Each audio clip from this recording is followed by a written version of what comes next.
first part of this series, we trace the Ijaw story from the very beginning. We explore their ancient roots, backed by archaeological evidence that shows that they have lived in the Niger Delta for thousands of years. We saw how they formed some of West Africa's earliest city-states like Agadababu and Isomabu. How their creation story spoke of ancestors emerging from water, and how their lives, culture, and religion grew around rivers, fishing, and the spirits of the deep. We followed them as they met European traders, built powerful kingdoms, and became key players in the Atlantic trade.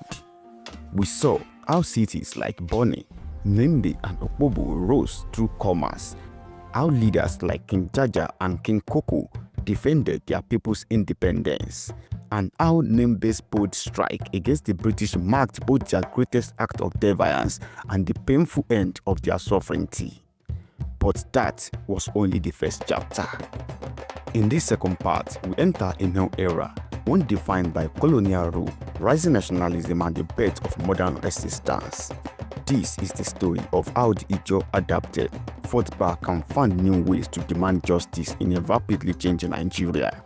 From Isaac Boro's daring stance to the militancy of the late 20th century, from the Kaiama Declaration to the Odi tragedy and beyond, this is the continuation of the Ijaw struggle. If you are Ijaw or from the Niger Delta, I invite you to watch till the end. Then tell us in the comments if you told it right, if there is more to add, or if something needs to be corrected from your knowledge or family histories. And if you care about African history told from an African voice, please like, share, and subscribe now. That simple action helps bring stories like this to more people.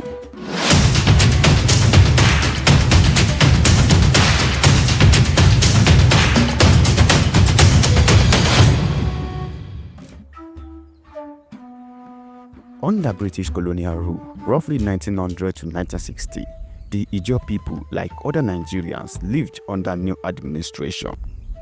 The British introduced Western education and Christianity to the Delta in the late 19th and early 20th centuries, which many Ijaw adopted. Today, a majority of Ijaws are Christian. The traditional kings lost most of their political power, although some were retained as ceremonial chiefs. The colonial economy also changed life in the Delta. For example, the discovery of crude oil in the 1950s in Ijaw areas.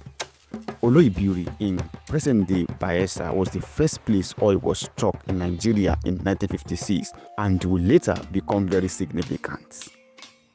By the mid-20th century, Nigeria was moving towards independence, and educated Ijaw figures became involved in political movements.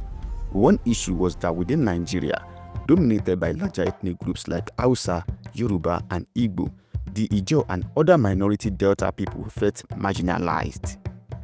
Early Ijaw leaders like Arodapa Biriye and others in the 1950s advocated for minority rights and the creation of a separate river state to give the Ijaw a stronger political voice, which was eventually realized in 1967. Nigeria became independent in 1960, but soon after, a civil war broke out, the Biafra War of 1967 to 1970. Just before that war, an Ijaw man named Isaac Boro made history as one of the first Nigerians to take up arms against his own government.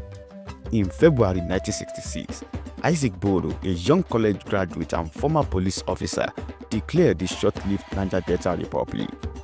Boro was frustrated with the neglect of the Niger Delta and the poverty of his people, despite the region's oil wealth. He formed the Niger Delta Volunteer Force, a militia of mostly Ijaw youths, and launched an uprising, seizing part of the Delta for 12 days. The rebellion was eventually crushed by federal forces, and Boro was captured and put on trial for treason. Though sentenced, he was later pardoned in 1967 and ironically enlisted in the Nigerian army to fight against Biafran secession.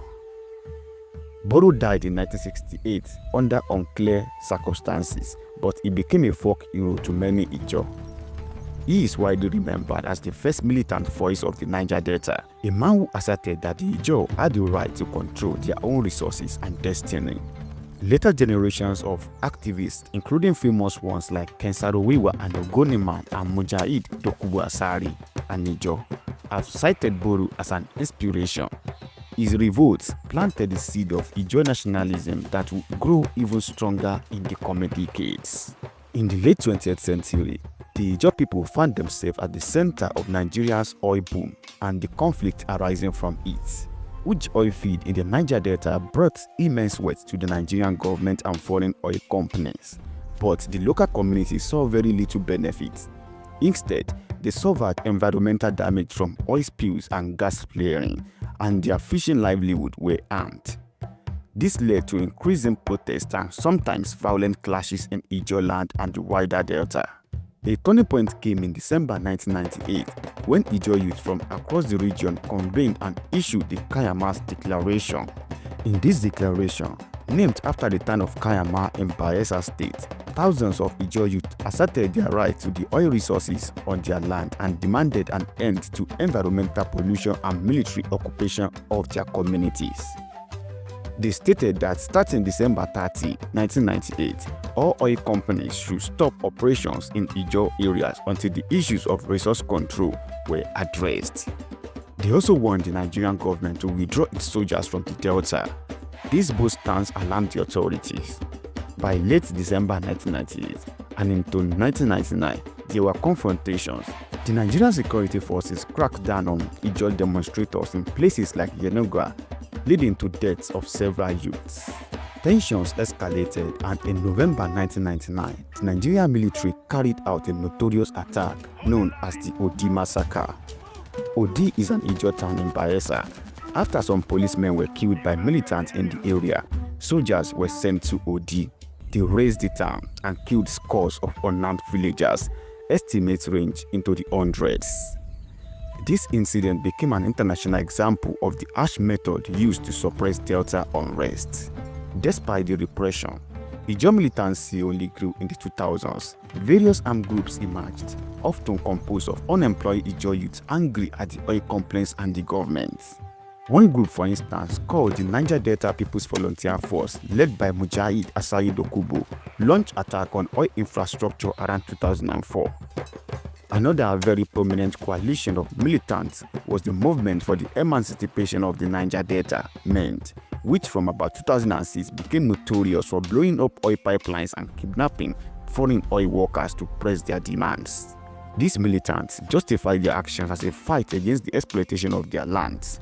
Essentially, continuing the struggle Boro and Kaiama Declaration had voiced, but with more aggressive means. They would often sabotage oil facilities, causing complaints to halt production.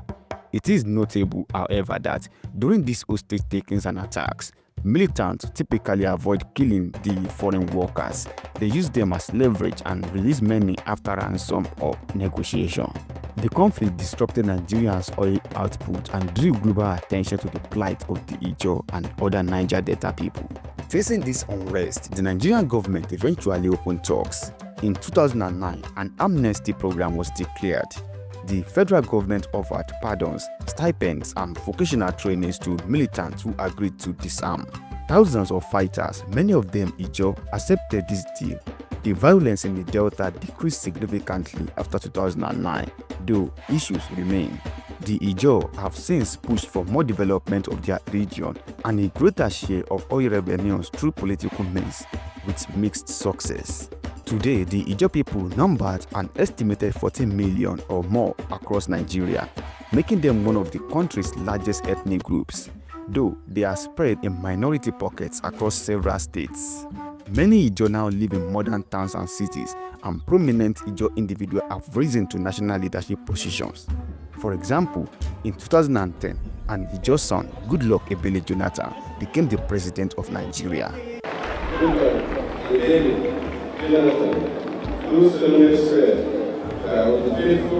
Yet, even with increased representation, the Ijaw have not forgotten their history of marginalization. Environmental campaign and call for resource control continues in the Niger Delta, led by Ijaw community leaders who seek a fairer distribution of Nigeria's wealth. We have now traced the Ijaw story from its earliest root to the struggles of the modern day. from their ancient origin in the creeks to the turbulent oil politics of today. The Ijaw have shown a remarkable continuity of culture and a spirit of resistance. They have held onto their fishing tradition, vibrant festivals and language for countless generations. At the same time, they have never been passive in the face of outside pressures, be it resisting colonial traders in the 19th century or agitating against oil injustice in the 21st century. The Ijaw story is thus one of resilience and survival, a people deeply rooted in their war-free homeland and continually striving to have their voices heard in the larger history of Nigeria. Thank you for following this journey so far. If it added to your understanding, please like this video, share it with others and leave a comment with your thoughts or any stories you think we should include. If you haven't subscribed yet, now is the time, as we have many more histories to uncover together. Next Saturday, we begin another deep exploration, this time into the Edo people of the Benin Kingdom. Just like we did with the Ijaw, we will explore their many origin theories, stories and legends, whether they are native to their land or came from elsewhere. We will also uncover the structure of the Oba system, revisit the 1897 British invasion and the exile of Oba Ofonomwe, trace centuries-old diplomatic ties with Portugal, and see how Edo traditions remain alive today. You don't want to miss it.